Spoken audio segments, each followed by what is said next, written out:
Halo Sobat Tani, apakah Sobat Tani pernah merasa putus asa melihat tanaman jagung yang sudah tumbuh subur tiba-tiba layu dan mati? Kira-kira kenapa ya? Masalah ini bisa jadi disebabkan oleh penyakit yang mengancam potensi hasil panen dan juga hasil kerja keras petani. Tapi jangan khawatir, dalam video ini kita tidak hanya mengenali permasalahannya saja, tapi juga mencari solusi praktis untuk menghadapi tantangan tadi. Simak video ini dari awal hingga akhir ya, jangan dilewatkan.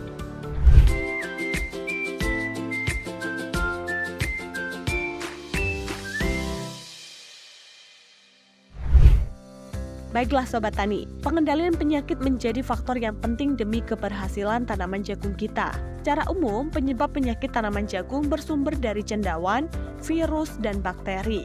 Kondisi lingkungan yang lembab, terkontaminasi dengan penyakit tanaman musim sebelumnya, dan tidak melakukan sanitasi lahan mendorong pertumbuhan berbagai sumber penyakit bagi tanaman. Penggunaan pestisida yang tidak sesuai dengan prinsip 6T dapat menyebabkan terjadinya resistensi dan resurgensi. Juga bisa mencemari lingkungan perairan.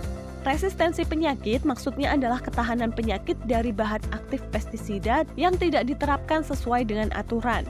Penyakit akan bermutasi dan tidak dapat dikendalikan lagi dengan bahan aktif yang sama. Sedangkan resurgensi adalah target tidak tepat sasaran. Justru musuh alami cendawan Trichoderma, mycorrhiza, Beauveria bassiana, dan lain-lain yang notabene bisa mengatasi penyakit tular tanah malah mati setelah diaplikasikan pestisida kimiawi. Sobat Tani, jika ada yang tahu apa itu prinsip 6T, bisa tulis di kolom komentar ya. Baiklah, kita lanjutkan. Penyakit yang tidak terkendali dapat menimbulkan masalah bagi program peningkatan produktivitas tanaman menjadi tidak berhasil. Produksi akan turun bahkan gagal panen, karena tanaman tidak bisa menghasilkan tongkol yang baik. Hingga akhirnya biaya investasi pengadaan saprotan tidak akan kembali alias bangkrut. Lalu apa aja sih penyakit penting pada tanaman jagung? Ada 5 penyakit penting yang sudah teridentifikasi dengan jelas, yaitu penyakit bulai, penyakit gosong bengkak, penyakit bercak daun, penyakit karat, dan penyakit busuk pelepah atau hawar daun. Kita akan bahas satu persatu, simak baik-baik ya.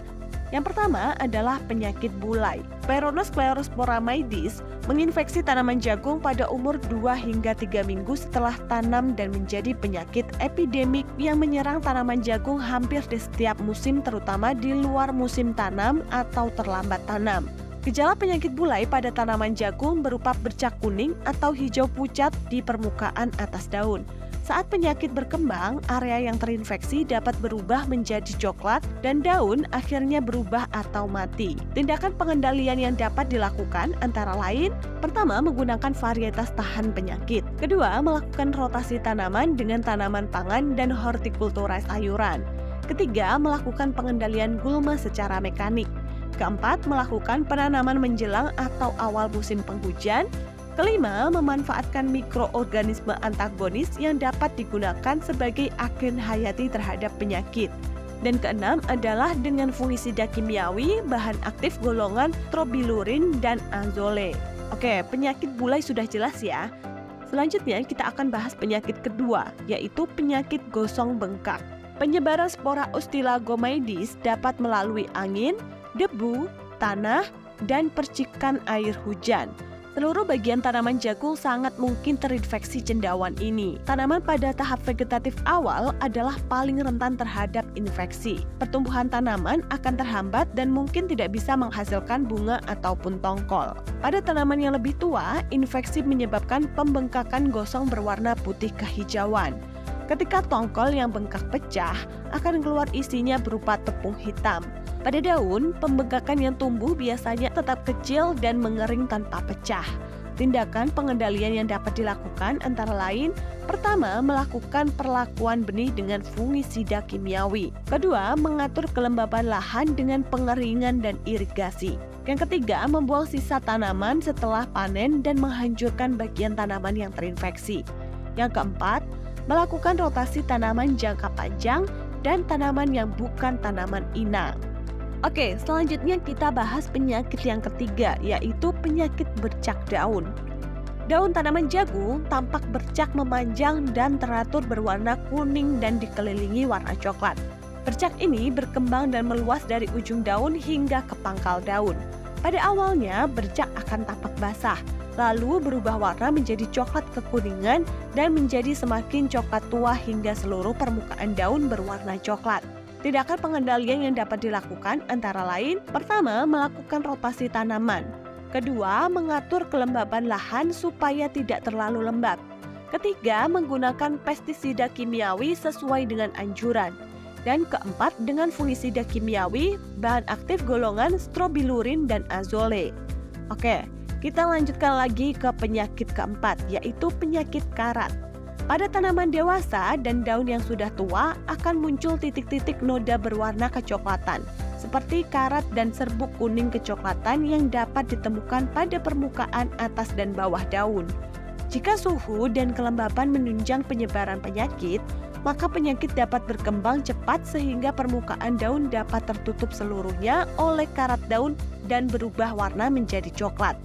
Tindakan pengendalian yang dapat dilakukan antara lain, pertama, mengatur kelembaban area tanam. Yang kedua, menanam varietas unggul atau varietas tahan karat. Yang ketiga, melakukan sanitasi lahan untuk menyingkirkan tanaman yang sudah terinfeksi. Yang keempat, dengan fungisida kimiawi bahan aktif golongan strobilurin dan azole. Selanjutnya, kita bahas penyakit kelima, yaitu penyakit busuk pelepah atau hawar daun. Cendawan R. solani adalah patogen tular tanah yang mempunyai kemampuan adaptasi tinggi dan dapat bertahan hidup dalam tanah di waktu yang lama. Gejala penyakit busuk pelepah pada tanaman jagung awalnya berupa bercak atau hawar berwarna agak kemerahan pada pelepah atau helaian daun dan berubah menjadi warna abu-abu. Kemudian bercak meluas dan diikuti oleh pembentukan sklerotium yang tidak beraturan. Mula-mula berwarna putih dan berubah menjadi coklat, sehingga tanaman layu atau membusuk. Jika terinfeksi pada waktu pertumbuhan, maka tanaman akan mengalami pembusukan waktu biji mulai berkecambah, sehingga biji tidak tumbuh. Tindakan pengendalian yang dapat dilakukan antara lain, pertama, menggunakan mikroorganisme yang bersifat antagoni terhadap cendawan tular tanah. Kedua, menanam varietas tahan. Yang ketiga, melakukan pengendalian secara mekanis, yaitu dengan mencabut tanaman yang terinfeksi kemudian dimusnahkan. Keempat, menggunakan mulsa plastik untuk menurunkan intensitas penyakit karena dapat meningkatkan suhu tanah. Yang kelima, melakukan pengendalian secara kimiawi dengan menggunakan fungisida sesuai anjuran. Nah, gimana Sobat Tani? Sudah sangat jelas kan ya apa sih penyakit penting pada tanaman jagung dan cara pengendaliannya? Mulai sekarang Sobat Tani nggak perlu khawatir lagi kan dengan serangan 5 penyakit ini. Sobat Tani juga bisa mencoba mengaplikasikan dengan metode pengendalian secara mekanik, fisik, biologi, musuh alami, kultur teknis, dan juga kimiawi. Pengendalian secara kimiawi menjadi prioritas terakhir untuk mencegah adanya resistensi penyakit dan resurgensi. Selamat mencoba ya di lahan masing-masing, semoga berhasil. Pantau terus video seputar pertanian dan peternakan hanya di channel Edu Farmers. Dan jangan lupa di like, komen, dan subscribe. Kalau Sobat Tani mau belajar lebih lanjut, bisa kunjungi website kami, linknya ada di bawah. Sampai bertemu lagi di video selanjutnya.